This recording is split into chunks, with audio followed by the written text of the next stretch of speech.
Hello guys, welcome back to my channel Vatsala. This is advocate Abhya. तो आज मैं लेकर आई हूं आप लोगों के लिए एक न्यूज जहां पर ऑल इंडिया बार एग्जामिनेशन 19 के ऊपर आई है दो नोटिफिकेशन। ऑल इंडिया बार एग्जामिनेशन की वेबसाइट है, वहां पर रिलीज हुई है 2 इम्पोर्टेंट रीसेंट नोटिफिकेशन। उसके बारे में आज हम इस वीडियो में बात करेंगे। तो मैं आपको बता दूं कि यहाँ पर अगर आप ऑल इंडिया बार एग्जामिनेशन की वेबसाइट खोलेंगे तो इस तरह का कुछ एक वेब पेज आएगा।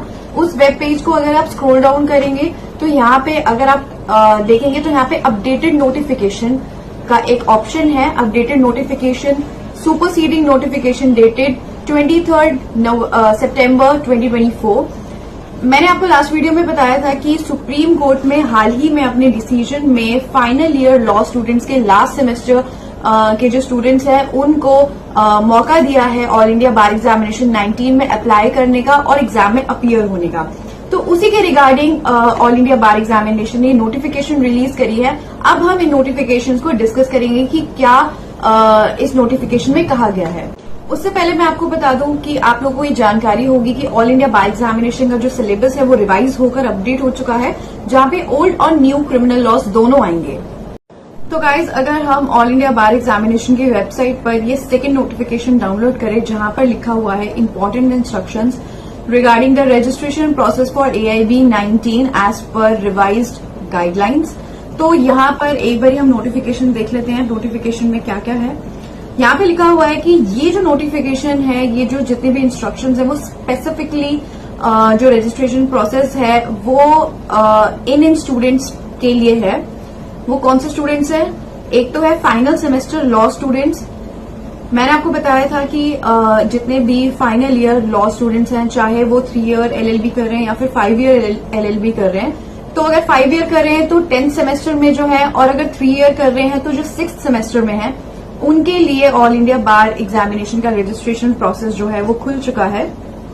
तो यहाँ पे उन्हीं स्टूडेंट्स की बात कर रहे हैं final semester law students 3 year और 5 ईयर LLB विदाउट बैकलॉग्स। ये मैं आपको पहले भी बता चुकी हूँ लास्ट वीडियो में कि जितने भी स्टूडेंट्स हैं जो लॉ कर रहे हैं और AIB 19 में अपीयर होना चाहते हैं, उनकी सबसे पहली रिक्वायरमेंट यही है कि उनकी पिछले किसी भी सेमेस्टर में कोई बैकलॉग नहीं होनी चाहिए। Second thing, law graduates who have completed there LLB, जिनकी LLB हो चुकी है पर उनकी डिग्री नहीं आई है अभी तक या एनरोलमेंट नहीं हुआ है, वो स्टूडेंट्स। अगर आप सेकंड पॉइंट देखें तो यहाँ पर वो स्टूडेंट्स भी फॉल करते हैं जिनकी लॉ डिग्री जो लॉ ग्रेजुएट्स हैं पर उनकी डिग्री अभी तक नहीं आई है, या फिर उन्होंने किसी भी स्टेट बार काउंसिल में एनरोलमेंट नहीं कराया है। काफी सारे बच्चे वो भी थे जो ये पूछ रहे थे कि हमारी लॉ डिग्री नहीं आई है, हमारा कोर्स कंप्लीट हो चुका है लेकिन हमारी डिग्री अभी तक नहीं आई है। तो यहाँ पे वो स्टूडेंट्स भी AIB 19 के लिए अप्लाई कर सकते हैं। थर्ड जो कैटेगरी है स्टूडेंट्स की वो ये है कि कोई भी लॉ ग्रेजुएट जिनके पास डिग्री आ गई है बट किसी एम्प्लॉयमेंट रीजन की वजह से उन्होंने अपना एनरोलमेंट सर्टिफिकेट जो है वो सरेंडर कर दिया है। तो ये 3 कैटेगरी के स्टूडेंट्स हैं। एक जो फाइनल सेमेस्टर में है अभी, वो अप्लाई कर सकते हैं। एक वो है जिनकी डिग्री नहीं आई है और उन्होंने स्टेट बार काउंसिल में एनरोलमेंट नहीं किया, वो अप्लाई कर सकते हैं। और तीसरी कैटेगरी में उनके पास डिग्री भी है, एनरोलमेंट भी है, but due to employment reason उन्होंने वो सरेंडर कर दिया। ये 3 तरह के कैंडिडेट्स जो हैं वो ऑल इंडिया बार एग्जामिनेशन 19 में रजिस्ट्रेशन कर सकते हैं और एग्जाम को अटेम्प्ट कर सकते हैं, अपीयर कर सकते हैं। अगर हम नोटिफिकेशन में आगे बढ़े तो यहाँ पर दे रखा है उन्होंने important emphasis on BCI recognition. ये मैं आपको शॉर्ट में बता देती हूँ कि उन्होंने कहा है कि कोई भी यूनिवर्सिटी, जिस भी यूनिवर्सिटी से आपने अपनी 3 ईयर LLB करी या फिर 5 ईयर LLB करी है, वो बार काउंसिल ऑफ इंडिया के से रिकॉग्नाइज्ड हो। एक लिस्ट होती है बार काउंसिल ऑफ इंडिया की तरफ से, जहां पर उन्होंने एक लिस्ट बना रखी है कि ये सारी यूनिवर्सिटीज या ये सारे कॉलेजेस जो हैं वो BCI अप्रूव्ड कॉलेजेस हैं। तो ध्यान रखिए कि आपकी जो डिग्री, आपकी जो यूनिवर्सिटी है वो BCI अप्रूव्ड यूनिवर्सिटी या कॉलेज होना चाहिए। अगर वो नहीं है BCI अप्रूव तो फिर आप इनएलिजिबल होते हैं ऑल इंडिया बार एग्जामिनेशन देने के लिए। आगे बात कर लेते हैं रजिस्ट्रेशन प्रोसेस की। तो सबसे पहले तो आपका जो रजिस्ट्रेशन लिंक रहेगा वो सेम रहेगा। आप सेम ऑल इंडिया बार एग्जामिनेशन 19 के लिंक से आप अप्लाई कर सकते हैं, बट जो नीचे आपकी इंस्ट्रक्शंस दी हुई हैं उनको स्ट्रिक्टली फॉलो करते हुए ही आप रजिस्ट्रेशन फॉर्म फिलअप कर सकते हैं। तो एक बार देख लेते हैं। तो यहाँ पर है सबसे पहले final year final semester students. Final year और फाइनल सेमेस्टर स्टूडेंट्स आखिरकार है कौन से, इसके बारे में भी हम एक बारी बातचीत कर लेते हैं।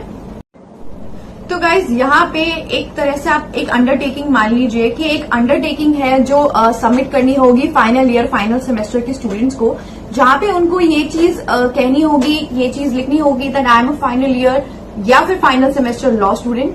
ये वो स्टूडेंट्स है जो जिनका 9 अगर 5 ईयर LLB है तो 9 सेमेस्टर हो चुका है, 10th अभी देना है, या फिर वो 10th अपियरिंग है, लास्ट सेमेस्टर दे रहे हैं। Same goes for 3 year LLB कि आपका 6 सेमेस्टर रह गया है, आप 5th दे चुके हैं, और या फिर आपका 6 सेमेस्टर चल रहा है। तो ये अंडरटेकिंग जो है वो ये स्टूडेंट्स देंगे 5 ईयर और 3 ईयर लॉ वाले। साथ ही साथ उनको ये भी इंश्योर करना होगा कि मेरे रिमेनिंग लास्ट सेमेस्टर्स में कोई भी बैकलॉग नहीं है, मतलब I have no backlog from previous semester, और ये चीज की जो मेरी यूनिवर्सिटी या मेरा कॉलेज है वो BCI रिकॉग्नाइज्ड यूनिवर्सिटी या BCI रिकॉग्नाइज्ड कॉलेज है। ये 3 तरह की अंडरटेकिंग देनी है कि एक तो मैं फाइनल सेमेस्टर में हूँ, फाइनल ईयर स्टूडेंट हूँ, फाइनल सेमेस्टर स्टूडेंट हूँ। दूसरी चीज मेरी कोई भी बैकलॉग नहीं है पीछे वाले सेमेस्टर्स में। तीसरी चीज कि मेरी जो यूनिवर्सिटी और कॉलेज है वो BCI recognised university and college है। सबसे पहला तो ये एक तरह से एक अंडरटेकिंग देनी है BCI को that I am a law graduate who is currently employed in. आपको जिस भी आप कंपनी में या जिस भी आप जॉब में सर्विस में काम कर रहे हैं उसकी proper and full fledged details आपको यहाँ पे सबमिट करनी है। And have either not enrolled और surrender my enrolment due to my employment. या तो मैंने एनरोलमेंट ही नहीं कराया है, या फिर अगर मैं एनरोल्ड हूं तो मैंने अपना जो एनरोलमेंट सर्टिफिकेट है उसको सरेंडर कर दिया है क्योंकि मैं एक एम्प्लॉयमेंट में था। I understand that if I sit for the AIB and pass, I will be eligible for enrollment for a period of 6 months subject to my resignation from my job. अगर मैं अपनी जॉब से resign करता हूं तो मेरे को ये समझ में आता है और मैं एग्जाम देता हूं, AIB पास भी कर जाता हूं, तो मेरे को 6 महीने के लिए I will be eligible for enrolment. 6 महीने के लिए मैं एनरोलमेंट करने के लिए एलिजिबल हूं।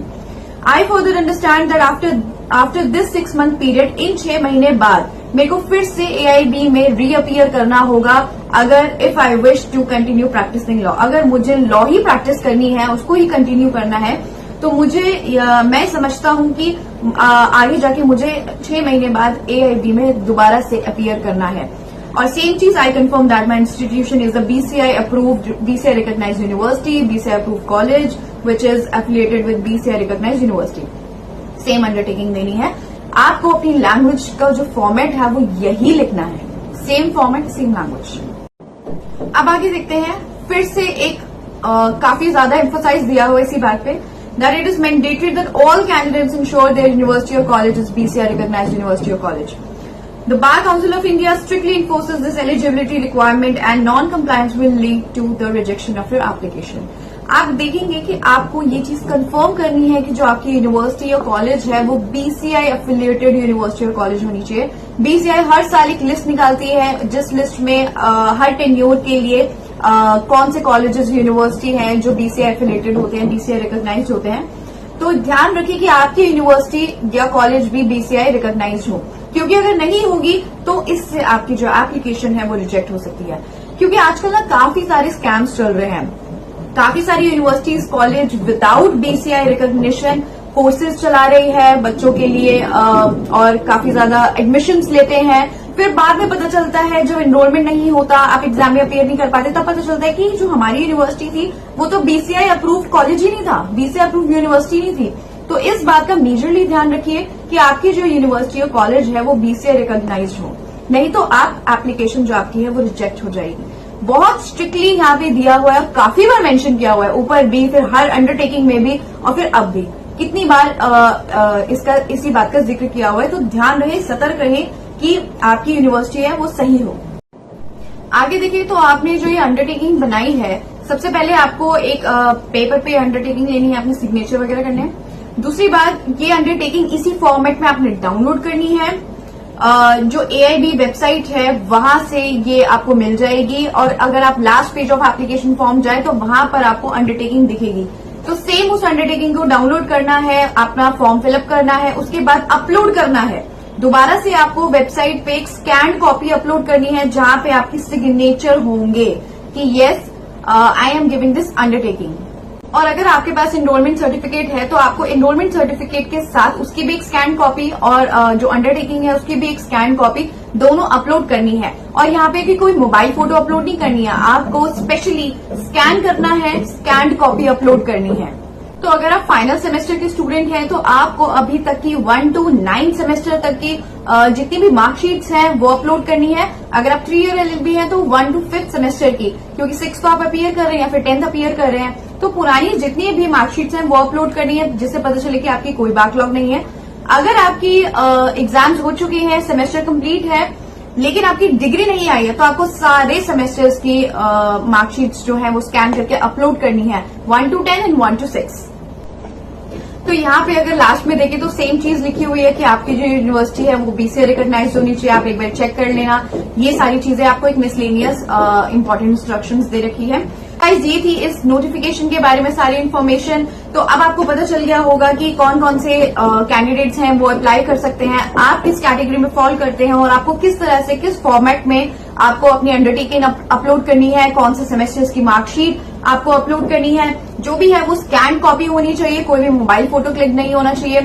तो यहाँ पर ये जो बीसीआई की नोटिफिकेशन है ऑल इंडिया बार एग्जामिनेशन के लिए, वो काफी ज्यादा इम्पोर्टेंट है। आप अपनी यूनिवर्सिटी और कॉलेज चेक कर लेना कि क्या वो बीसीआई रिकॉग्नाइज्ड यूनिवर्सिटी और कॉलेज है, क्योंकि अगर नहीं है तो एप्लीकेशन फाइनली रिजेक्ट ही हो जानी है।